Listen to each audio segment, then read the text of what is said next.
कैसे हैं आप। आज की वीडियो मोस्ट रिक्वेस्टेड वीडियो है और ये रिक्वेस्ट हमें की है यूके से आयशा मीर ने। आज का हमारा टॉपिक है कमज़ोर और बीमार मसूड़े, पीले दांत, मसूड़ों से खून आना और दांतों की आम तकलीफ और उनका इलाज। वीडियो हेल्थ रिलेटेड है, सो देखते रहिए क्योंकि ये आपके लिए बहुत यूजफुल साबित होने वाली है।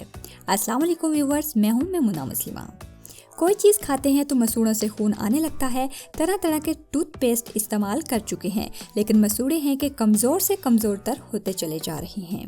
देखिए, एक बात तो नोट कर लीजिए कि दांतों की सफाई बहुत ही ज़्यादा ज़रूरी है और ये इतना ज़रूरी है कि नबी करीम सल्लल्लाहु अलैहि वसल्लम ने मुख्तलिफ मकाम पर फरमाया कि मिसवाक मुंह को बहुत ज़्यादा पाक साफ करने वाली और अल्लाह को बहुत ज़्यादा खुश करने वाली चीज़ है। हज़रत आयशा रज़ी अल्लाह ताला अन्हा फरमाती हैं कि रसूल करीम सल्लल्लाहु अलैहि वसल्लम जब भी सोने लगते तो मिसवाक करते और जब भी नमाज तहज्जुद के लिए उठते तब भी मिसवाक करते। मज़ीद फरमाते हैं कि अगर मेरी उम्मत पर दुश्वार ना होता तो 5 नमाजों में मिसवाक करने का हुक्म देता। इसलिए वो नमाज जिसके लिए मिसवाक की गई हो उसका अजर 70 गुना ज़्यादा रख दिया गया है। And this is a big deal. इस मर्ज को पायरिया का नाम दिया गया है। पायरिया एक बढ़ने वाला मर्ज है जिसका इलाज ना किया जाए तो इसका इख्तिताम दांतों के गिरने पर होता है।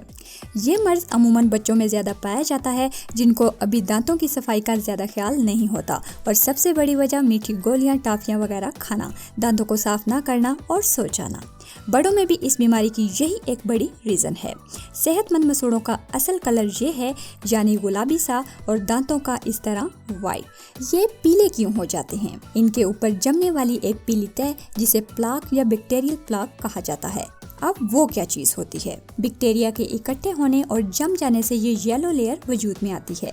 आम जुबान में मैल ही जमा हो जाती है। एक दफ़ा फिर कहूँगी कि सफाई बहुत ज़रूरी है। हल्की फुल्की पिलाहट से परेशान होने की ज़रूरत नहीं है क्योंकि इसकी इतनी ज़्यादा वजूहात होती हैं कि तमाम से बचना मुमकिन नहीं कि ये ना खाएं, वो ना खाएं, मुँह खोलकर ना सोएं, चाय ना पिएं वगैरह वगैरह। सो इस पर अमल करने लगे तो जीना ही मुश्किल हो जाएगा। लेकिन फिर दोबारा कहूँगी, जो चीज़ हमारे बस में है वो है सफाई। सफाई का बहुत ज़्यादा ख्याल रखिए। सो हल्की फुल्की पिलाहट को ख़त्म करने के लिए कोई उल्टा सीधा तजर्बा मत कीजिए, जैसे बेकिंग सोडा, हाइड्रोजन पेरोक्साइड वगैरह। डेंटिस्ट से अगर आप अपने दांत ब्लीच करवाएंगे, दांत गोरे तो हो जाएंगे, लेकिन ये अमल आपके दांतों को बहुत ज़्यादा सेंसिटिव बना देगा। तो सबसे पहले मैं आपको लेकर आऊंगी एक नहायत सिंपल और आम सी चीज़ की तरफ, और वो है किकर। इसके मुख्तलिफ ज़बानों में मुख्तलिफ नाम हैं।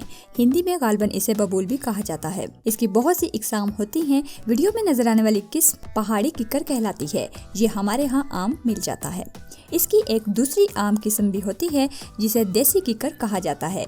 यहाँ पर यह बात याद रखिए, देसी किकर की इस तरह की फ्रेश छाल आपके लिए बहुत काम कर सकती है, खासतौर पर उनके लिए जिनके मसूड़े नरम पड़ जाते हैं। कोई भी चीज़ खाते हैं तो मसूड़ों से खून आना शुरू हो जाता है। वो थोड़ी सी फ्रेश छाल जो इस तरह की होती है ले आएं। ये छाल पुराने ज़माने में लोग मुंह के जख्मों और मसूड़ों की बीमारियों के लिए चबा लिया करते थे और नरम मसूड़े, हिलते हुए कमज़ोर दांत ठीक हो जाते थे। इस फ्रेश छाल को आपने सिंपली पानी में डाल देना है और इसे अच्छी तरह से बॉयल कर लेना है।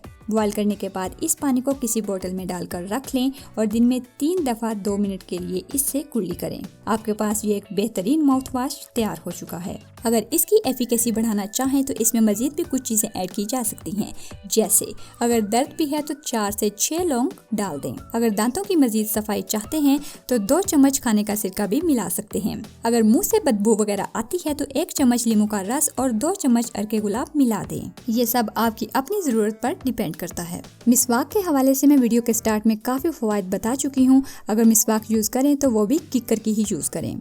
सफाई भी, सेहत भी और सवाब भी। जज़ाकल्लाह। बाकी अगर किकर की बात हो रही है तो हमारे पास यहाँ इसकी फलियाँ भी हैं और इसकी गूंद भी। ये भी बहुत कमाल की चीज़ें हैं, आपको फिर किसी वीडियो में बताऊंगी। हमारी नेक्स्ट रेमेडी में इस्तेमाल होने वाला है कुलंजी ऑयल। कुलंजी का मोड ऑफ एक्शन तरह तरह की बीमारियों में मुख्तलिफ होता है। इसके अगर मुजर्रब फ़वाइद जानना चाहते हैं तो मैं बहुत पहले इस पर एक वीडियो बना चुकी हूँ। कुलंजी में मेमुना लिख कर सर्च कीजिए और वीडियो देख लें। ना ही देखें क्योंकि इसमें मेरी आवाज़ बहुत अजीब है, फिर कहेंगे ये मेमुना नहीं कोई और है। खैर, दांतों और मसूड़ों की सोजिश में इंतहाई मुफीद है। सेब के सिरके में थोड़ा सा कुलंजी ऑयल मिलाएं और दिन में 2 दफ़ा 2 मिनट के लिए मुंह में रखें और कुल्ली कर दें। एक ही हफ्ते में वाज़ेह रिजल्ट्स मिलेंगे। अगर माउथ वॉश बनाना चाहते हैं जिस तरह हमने किक्कर की छाल से बनाया था, तो 1 गिलास पानी में कुलंजी के चंद दाने डालकर बॉयल कर लें और दिन में 3 दफ़ा कुल्लियाँ करें। जायका अगर बुरा लगे तो 1 चम्मच शहद भी ऐड कर सकते हैं। इसके बाद तीसरी और आखिरी रेमेडी में हम इस्तेमाल करेंगे लौंग का तेल। लौंग हमारे खानों में मिसाले के तौर पर इस्तेमाल होने वाली आम सी चीज़ है, लेकिन दांतों के लिए इसके फ़वाइद लाजवाब हैं। एक्चुअली इसमें कुदरती तौर पर सुन्न करने की प्रॉपर्टीज़ पाई जाती हैं। जिन लोगों ने कभी दांत दाढ़ के दर्द में लौंग इस्तेमाल किए हैं, उनको पता होगा कि ये किस तरह से दर्द को ठीक कर देता है। दर्द को ठीक करने के अलावा इसमें इन्फेक्शन और इन्फ्लेमेशन को ठीक करने की सलाहियत भी पाई जाती है।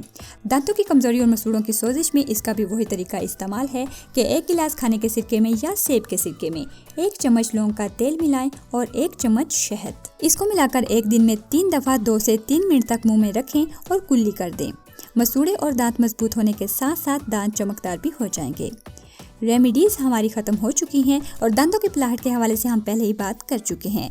मतलब पिलाहट को ऐसे ही रहने दें, रिमूव करवाने के लिए कोई तजर्बा मत कीजिए और इस चक्कर से भी दूर ही रहिए, क्योंकि ये बैक्टीरिया प्लाक होता है। इसे रिमूव करने के लिए आपको बहुत ज़्यादा सख्त चीज़ यूज़ करनी होगी जो पिलाहट को तो ख़त्म कर देगी, लेकिन उसके नतीजे आपको बाद में भुगतने पड़ेंगे। बाकी रही टूथपेस्ट की बात कि कौन सा यूज़ करें, तो फिर क्लियर कर दूँ, ज़रूरी सफाई है, टूथपेस्ट नहीं। खाना खाने के बाद सफाई चाहे टूथपेस्ट से हो या मिसवाक से। तो देखते रहिए और सीखते रहिए वो बातें जो कोई नहीं बताता। वीडियो पसंद आई हो तो इसे अपने प्यारों के साथ शेयर करना हरगिज़ मत भूलिए। मिलते हैं एक और नई वीडियो में, तब तक के लिए अल्लाह हाफिज़।